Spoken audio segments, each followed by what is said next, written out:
Alberto Díaz, bueno, buenas noches, buenas tardes, no sé qué hora es ahí. Gracias por la oportunidad que me has dado de dirigirme a tus amigos que te siguen en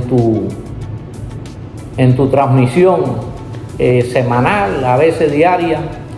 Quería comenzar refiriéndome a lo que está pasando en Occidente, incluyendo Estados Unidos, en los últimos tiempos,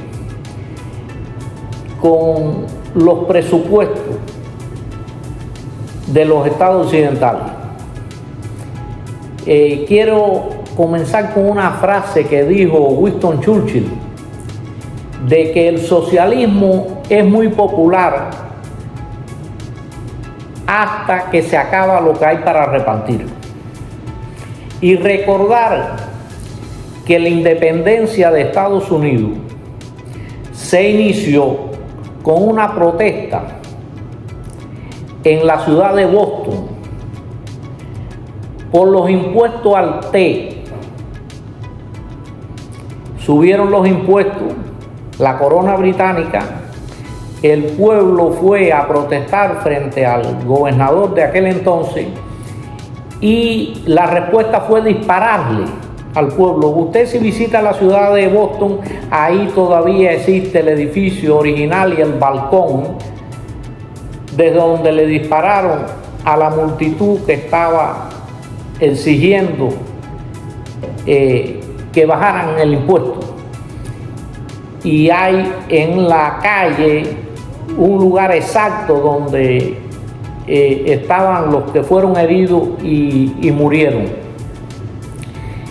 Y recordar que nosotros los cubanos también iniciamos la guerra de independencia por los impuestos. Frente al parque de Yara en Oriente hay un museo donde está la proclama original de Carlos Manuel de Céspedes del 10 de octubre de 1868.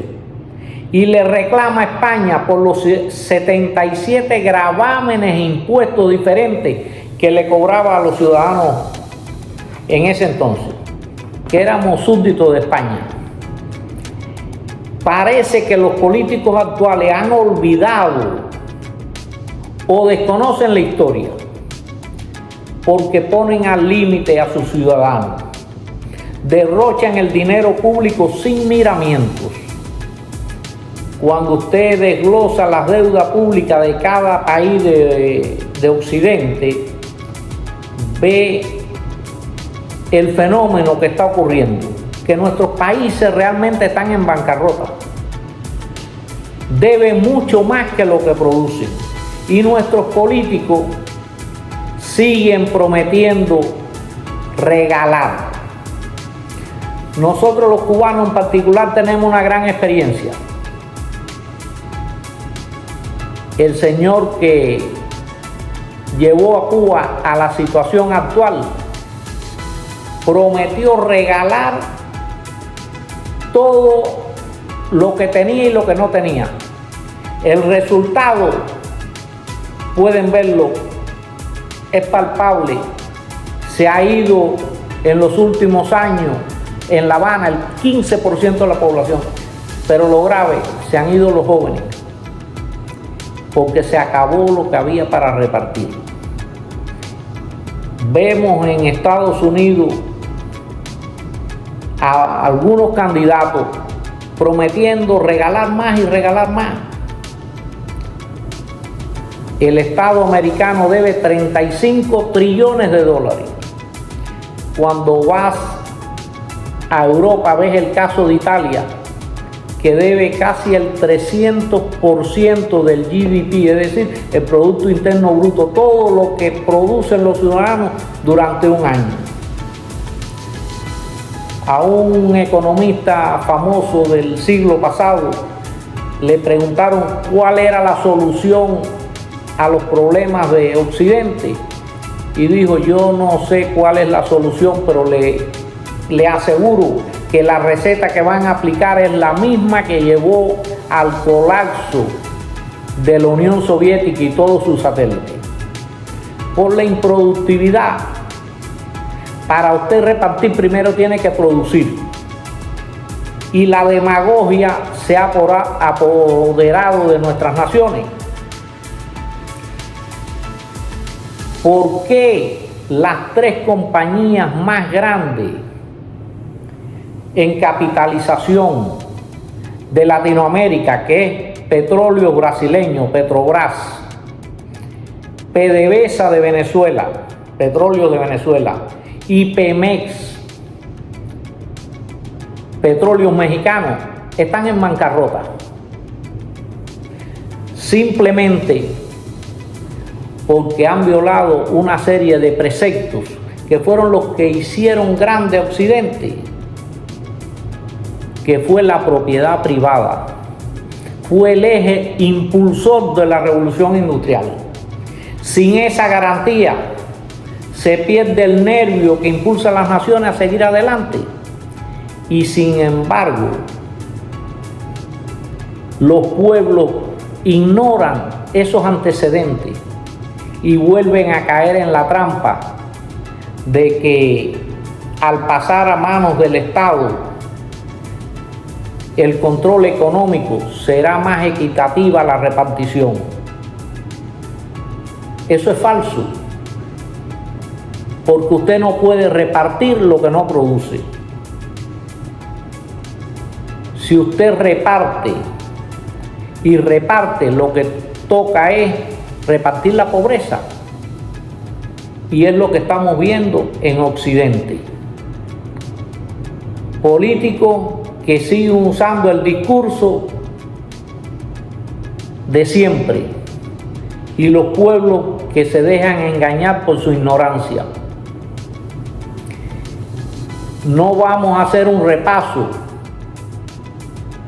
de los males de las naciones latinoamericanas que en aras del nacionalismo, en aras de la soberanía, expropiaron las principales compañías productivas en Latinoamérica y han producido el desastre que hoy vivimos. Arruinamos a nuestras naciones y hemos venido a los países primer mundo. En este caso, miles y miles de cubanos han ido a Europa, han venido a Estados Unidos. Se calcula en 850,000 cubanos en los últimos 3 o 4 años. El daño que le hace esto a la nación cubana, porque se va el capital humano. Los recursos naturales no son la garantía del bienestar de un país. Si no, miremos a esos países que tienen tantos recursos como los del Medio Oriente, en la situación paupérrima que viven sus pueblos.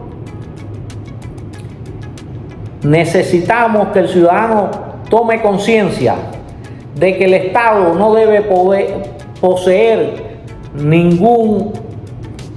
ninguna empresa, porque la utiliza como mecanismo para garantizar el poder, como clientelismo. El caso de Cuba. Nacionalizaron supuestamente los centrales. ¿A quién se los quitaron?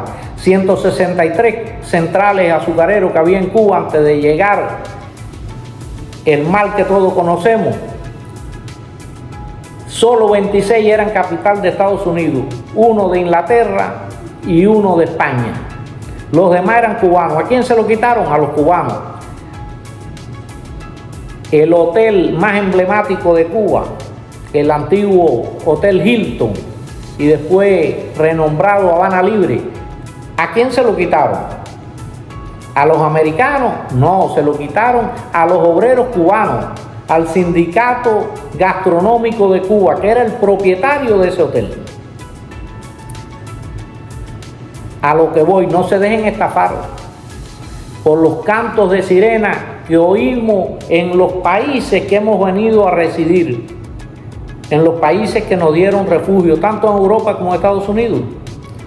Hoy más que nunca debemos contagiar a los que nos rodean de nuestra experiencia, de que ese modelo que ponen como muy humanitario y eso no funciona. Los ciudadanos vivirán mejor cuanto menos intervenga el Estado en su vida privada.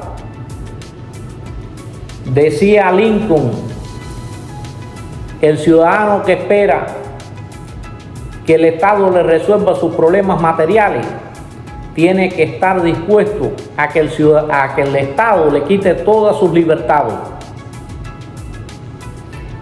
Y a veces la gente ve las libertades como algo lejano, que no lo toca directamente, pero no por gusto aquella frase de Martí: sin pan vive el hombre, sin libertad no.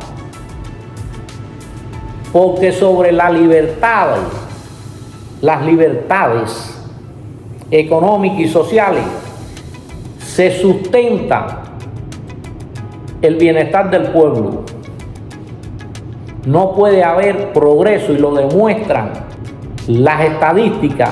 Las naciones más prósperas son las naciones más libres, y eso es importante tenerlo presente. En la próxima oportunidad te prometo hablar más sobre el tema.